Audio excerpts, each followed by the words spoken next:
friends, I am Professor Meena Gupta. Today we are going to discuss relationship between population and economic growth. All production requires human effort. Population of a country, its size and quality is therefore of crucial significance in determining economic progress. While population determines the level of economic development, the rate of growth of population itself depends on the stage of economic development. The relationship between population and economic development is thus a two-way relationship. We will first discuss the effect of economic development on population growth. This can be explained with the theory of demographic transition.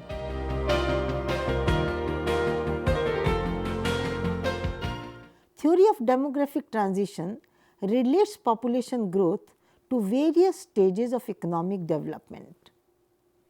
This transition accompanies the change from an agrarian economy to an industrial economy.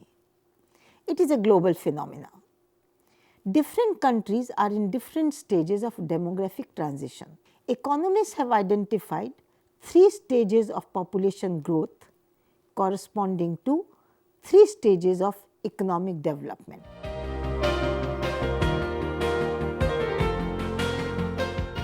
In the first stage, when the economy is backward, both birth rates and death rates are high. Stage 1 is characterized by a balance between birth rates and death rates, and population grows at a very slow rate. In India, population increased at a rate of 0.2% per annum during 1891-1921. It actually declined between 1911 and 1921.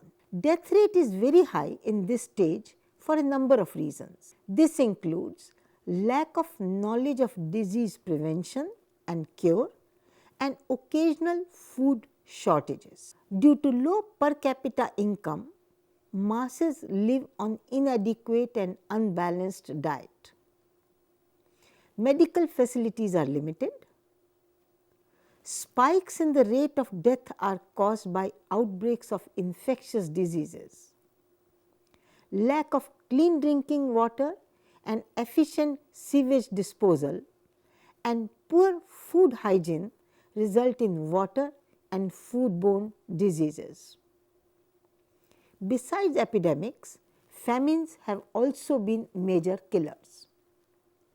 Most recent example is Bengal famine of 1943 in India that caused starvation deaths in thousands. The high rate of birth are due to factors that are associated with high fertility even today in many less developed countries. Early and universality of marriage contributes to high fertility. Religious belief and superstitions increase the number of children in a family as children are considered to be the will of God. Preference for a male child in India also results in multiple births. Joint family system also contributes to larger number of children as the burden of upbringing them is shared by a larger family. There are economic factors also. At low levels of income, the child is considered to be an asset. In agrarian societies, children start working in field at a very young age. Benefits of higher size of family include higher income from more hands. Cost includes cost of bringing up the child, and opportunity cost is mother's time spent in bringing up children. As contribution of children to family income exceeds the cost of bringing them up, fertility rate is high. Absence of social security is another factor.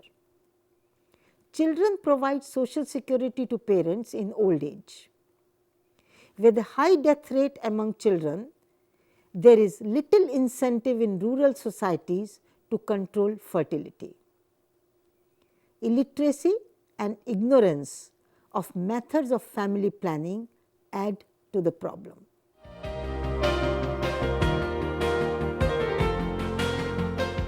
Second stage is characterized by substantial fall in death rate as economic development takes place. Birth rates remain high. As a result, population increases at a fast rate. The decline in death rate has been due to two factors. Improved agricultural practices in the 18th century resulted in higher yields, leading to improvements in food supply. The most important innovation was crop rotation. Improvements in transport and communication also helped to control starvation deaths due to famines by enabling movement of foods to affected areas. For example, in 2002-2003, when there was severe drought in India, the country managed the crisis without food imports because of improvement in the distribution system. According to Drees, this has probably been the most important single factor that has reduced the mortality rate. Second, there have also been significant improvements in public health that reduced mortality, particularly infant mortality. This is mainly the result of process of economic development resulting in improved standards of living.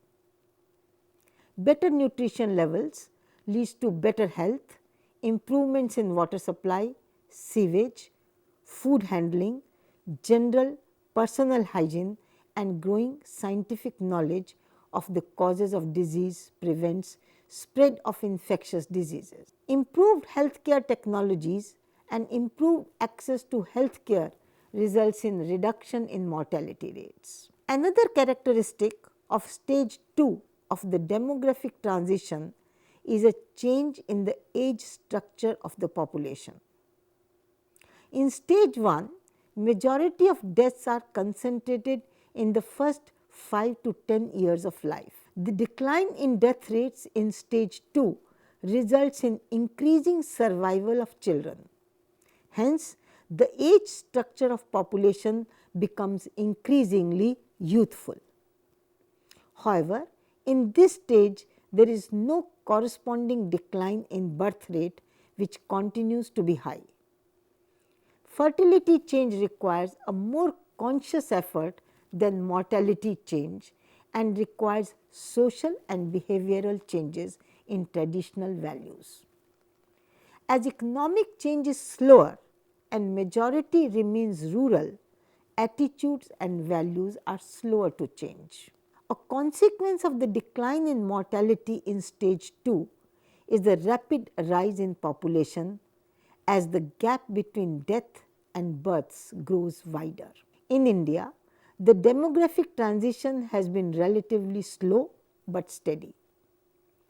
Population started to increase from 1921 onwards and increased at a rate of 1.2% between 1921 to 1951.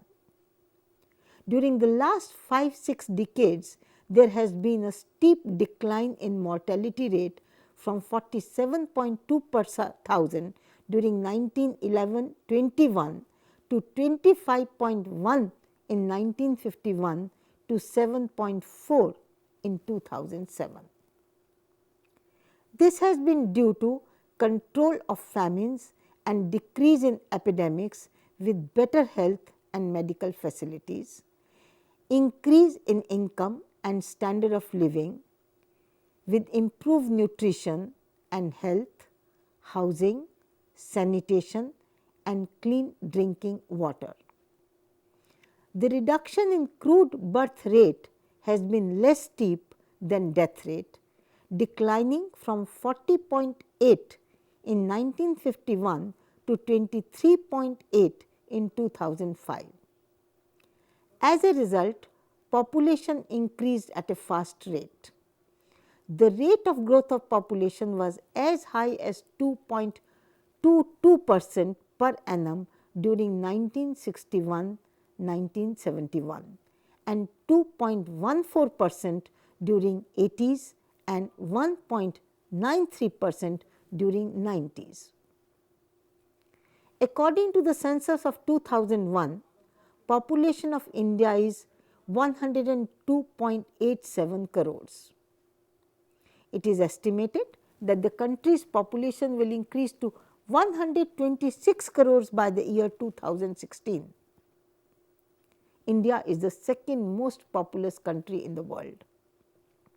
It has only 2.4% of the land area of the world and 1.2% of world's income, but is home to more than 17% of world's population. India is in the last phase of second stage of demographic transition.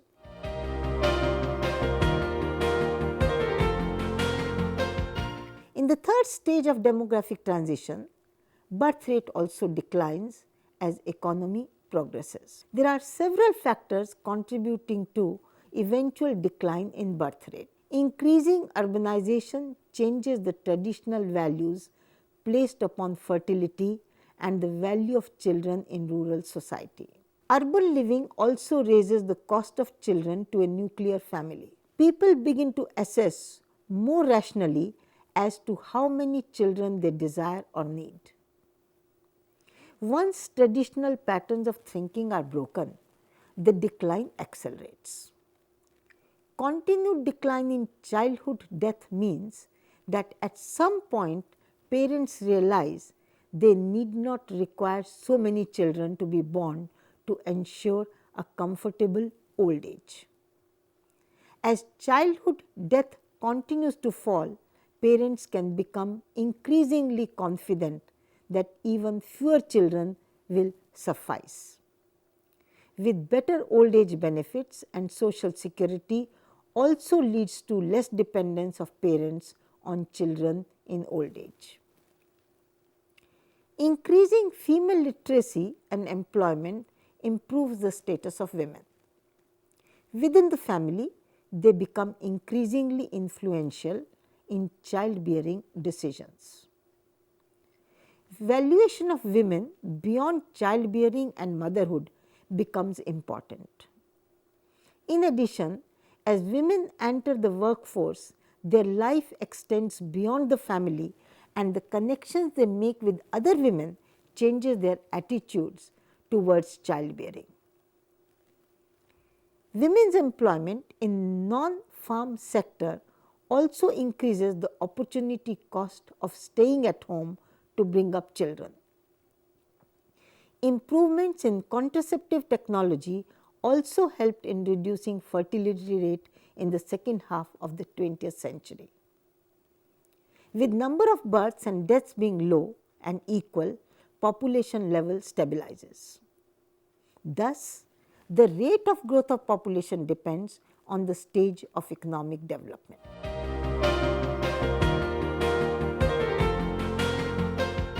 Now, let us discuss the effect of population on economic development. In the initial stages of economic development, increasing population provides labor force to undertake economic activity. It also provides a market for goods produced. However, massive population base and its rapid growth has important implications for socio-economic development and quality of life and can pose a major challenge to sustainable development. The effect of population on economic performance has been a subject of intense debate in economics for nearly 3 decades. Estimates have varied between outright pessimism to various degrees of optimism. Generally, there is no consensus whether population growth is beneficial or detrimental to economic growth in developing countries. Let us first look at the view that population growth is detrimental to economic growth. Generally, population growth is associated with food problem. Increase in demand for food unaccompanied by increase in production results in food crisis. Malthus was the first economist to emphasize that food production would always lag behind population growth, resulting in malnutrition, hunger and famine. As long as output can be increased by using more labor, feeding this higher population is not a problem. But as land becomes scarce, more labor does not lead to increase in agricultural production unless there is improvement in agricultural technology and irrigation. Besides availability, food problem is also a matter of affordability. More heads in a nation means there are more mouths to feed. As demand increases, prices increase. Because of insufficient income, consumers cannot afford to purchase food required to survive. This results in starvation, famine and disease.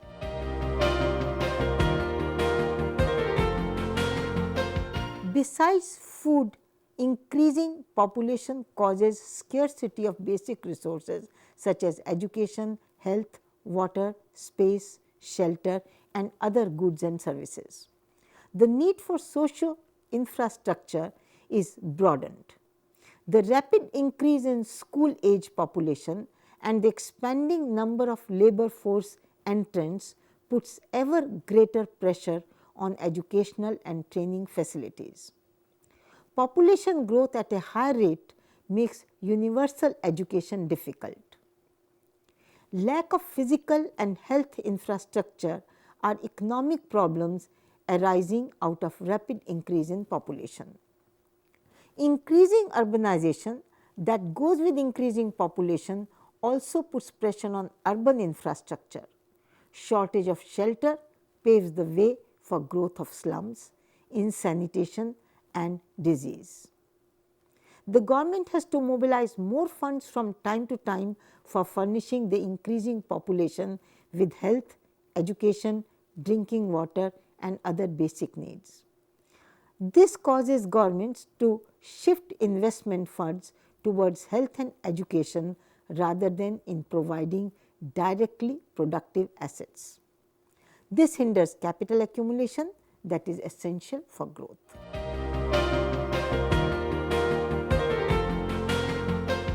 Another problem associated with population growth is the problem of scarcity of natural resources.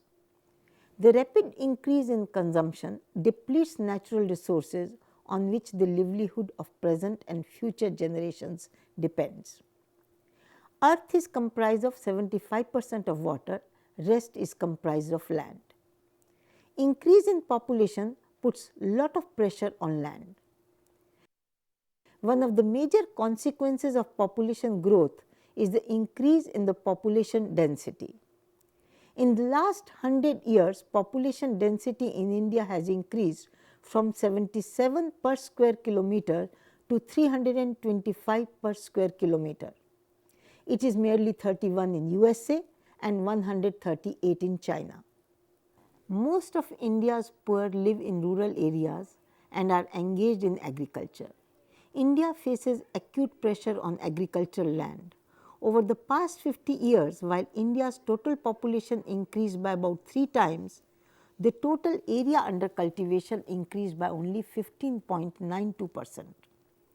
Per capita availability of agricultural land declined from 0.638 hectares in 1951 to 0.271 in 1999. Increasing population also leads to fragmentation of holdings, leaving little scope for increase in agricultural productivity. It also aggravates the problem of disguised unemployment in agricultural sector. As increasing population requires more food, less land is devoted to the production of agricultural inputs for industries. This has adverse effects on industrial development. The growing trends of population and consequent demand for food, energy and housing have considerably altered land use practices.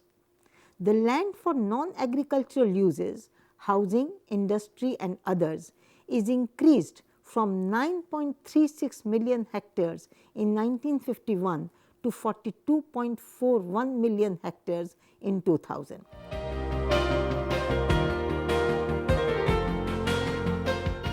Population growth is contributing to many serious environmental problems. When population increases, there is an increase in unscientific exploitation of resources. Globally, about 1/3 of agricultural land is devoted to crops and the remaining 2/3 is devoted to pasture for livestock grazing. The growing population puts immense pressure on land at the cost of forests and grazing lands. In India, per capita availability of forest land has declined from 0.124 hectare in 1961 to 0.071 in 1999. Overgrazing of community lands has converted them into barren lands. As horizontal extension of land has little scope, it relies mostly on technical development to increase agricultural production, that is, high yielding varieties of seeds, fertilizers, pesticides, and use of other chemicals in agriculture. All these practices cause health problems, degradation and depletion of environment, and become an obstacle in sustainable development.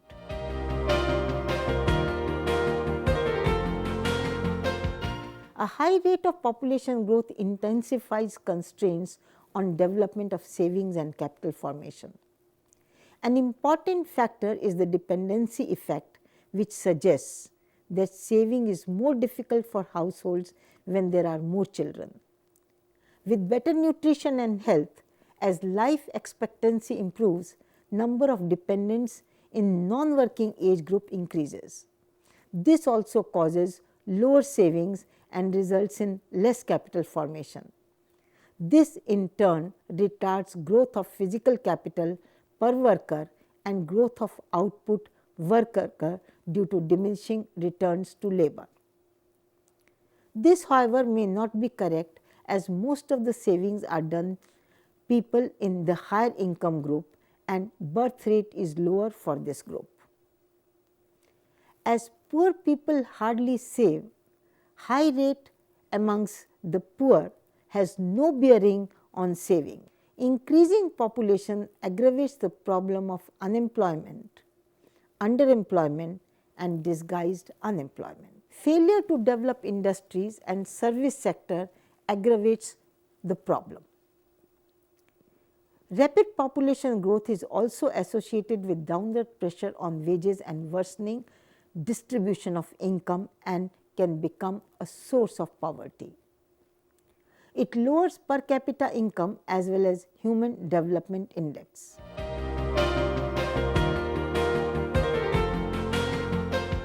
Population pressure can intensify foreign exchange constraints by increasing the need to import food and other necessities.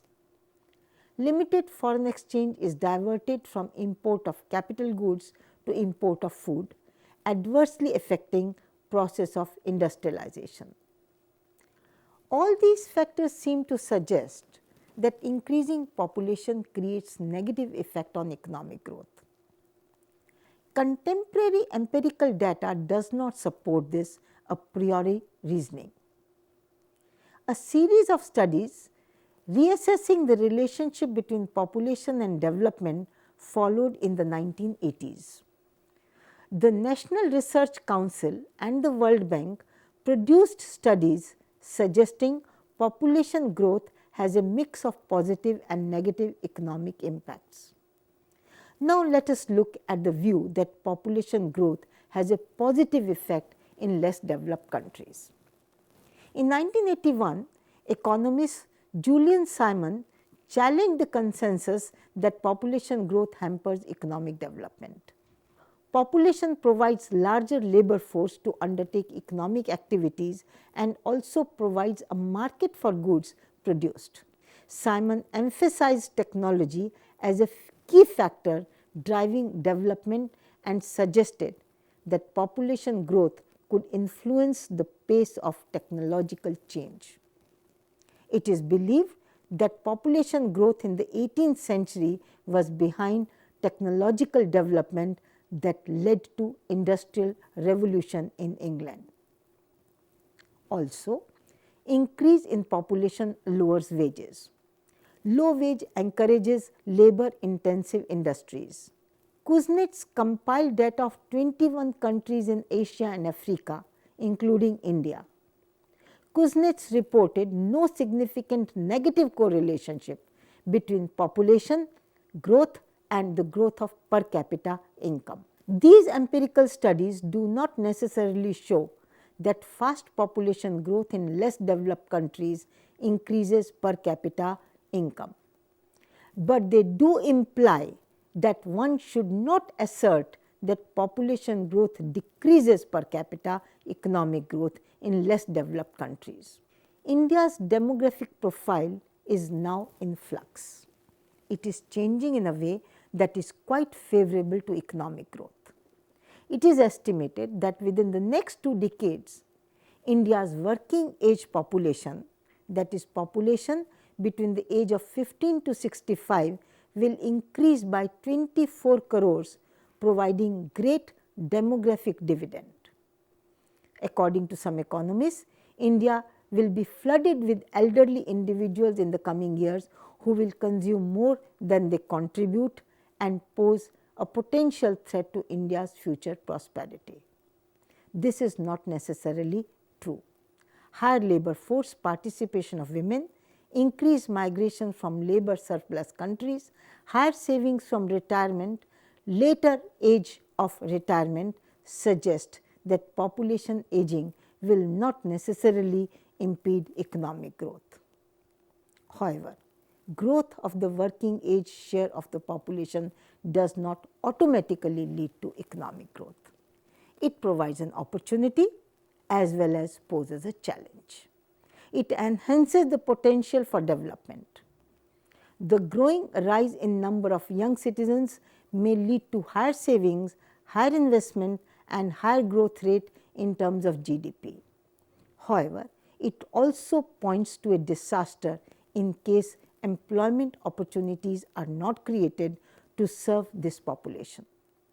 Countries which recognize and seize on this opportunity can realize increase in output. The East Asian countries have shown that population can be a major source of economic growth, but such results are by no means assured. Only countries with sound economic policies will be able to achieve dramatic results. You need the right set of policies to capture the demographic dividend. If the country successfully faces the challenge of providing education, appropriate employment with adequate remuneration, promoting healthy lifestyles, improving access to and utilization of available social services, it is possible for the country to achieve rapid economic growth and improvement in quality of life. India's population policy has been guided by the perception that a growing population is a serious impediment to development efforts and population stabilization is an essential prerequisite for sustainable development. However, it would be wrong to put the entire blame on increase in the rate of growth of population. Population growth has to be viewed in relation to development of productive forces.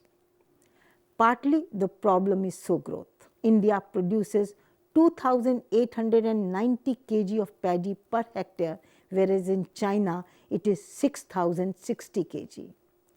Per hectare production of wheat is 2,580 kg in India against 7,600 kg in France. In India, density of population is 324 per kilometer, while in Hong Kong it is 6,946 kilometers. Even within India, Chandigarh has been able to sustain a density of 7,903 persons per kilometer. If India can equal these countries in productivity, it can sustain twice the population. Also, economic growth itself will lead to decline in the rate of growth of population. Nandan Nilekani says, the demographic dividend could well become a demographic disaster if we do not make the right investments. We have this beautiful opportunity. Let us not mess it up. That is all for today. Thanks and take care.